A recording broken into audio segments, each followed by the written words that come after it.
So after attempting to set these PVC poles up, I've come to the quick realisation that my cherry trees are getting upwards of 5 metres high.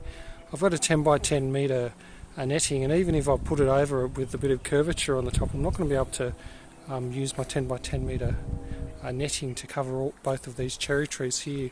The front one's a little bit taller than the back one, so what I'm going to have to do is quite aggressively prune the tree.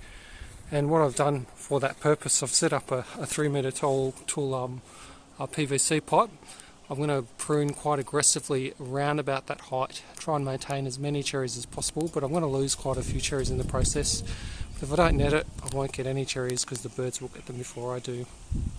So you can see the structure that I put up here. It's a 15mm poly 3 metre poles. I put a crossbar over here. I originally had the top ones curved, so I put those over the top, and the ones on the side are straight.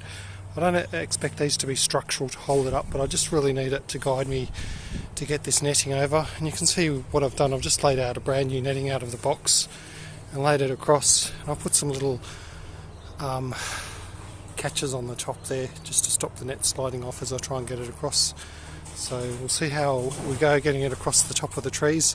I've given it a pretty hard prune at the front one. The back one didn't require too much. Hopefully it doesn't get snagged as I try to drag it across here now. Alright, as you can see, I'm part way through getting the netting up.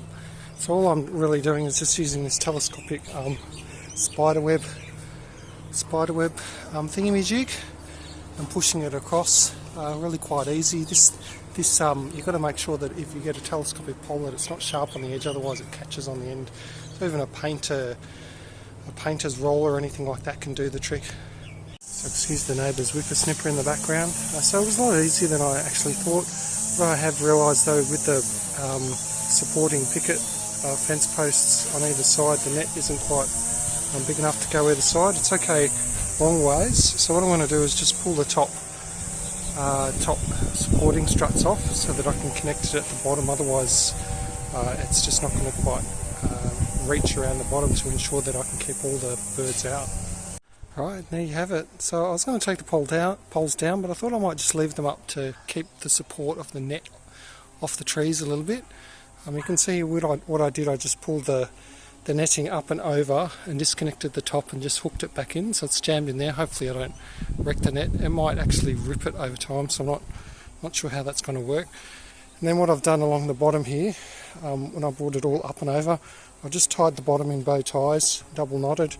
It's quite tight here, otherwise the birds will try and get in and under. This allows me to kind of do a little bit of mowing underneath and keep it clean. What's really nice as well is that the net hangs down, so across the two trees I can actually get in there, just untie the bows on the bottom, get in there with a ladder and pick the cherries as they come ripe.